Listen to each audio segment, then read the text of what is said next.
আমরা যখন রাঙামাটি থেকে খাগড়াছড়িতে ব্যাক করতেছি ওই সময় পাহাড়িদের একটা অদ্ভুত নিয়ম দেখতে পাই, বা এটা তাদের অদ্ভুত একটা টেকনিক বলতে পারেন।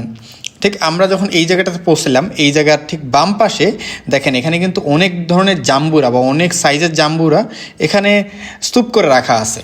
তো আমরা ভাবলাম যে এগুলো হয়তো এখানে এনে রাখছে, এটা বিক্রি করবে। হ্যাঁ, এগুলো বিক্রি করবে, কিন্তু টুইস্টটা এখানে না, টুইস্টটা ঠিক একটু সামনে। আমরা যখন এই জাম্বুরার স্তূপগুলো ক্রস করলাম তখন আমরা বাম পাশে দেখতে পেলাম, এখানে দেখেন যে খালের উপরে কিছু দিয়ে বাদ দিয়ে পানিটার উপরের সাইডটাকে আটকানো হয়েছে। কেন? ওখান থেকে জাম্বুরাগুলো এসে এখানে জমা হচ্ছে।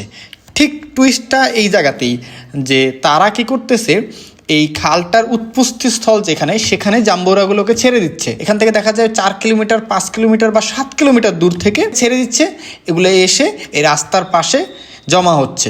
তখন তারা কি করতেছে, এখান থেকেই এগুলোকে সাথে সাথে ধুয়ে এগুলাকে উঠায় ফেলতেছে। এবং তাদের এই যে সুন্দর এই বুদ্ধিটা দেখে আসলে অনেক ভালো লাগলো।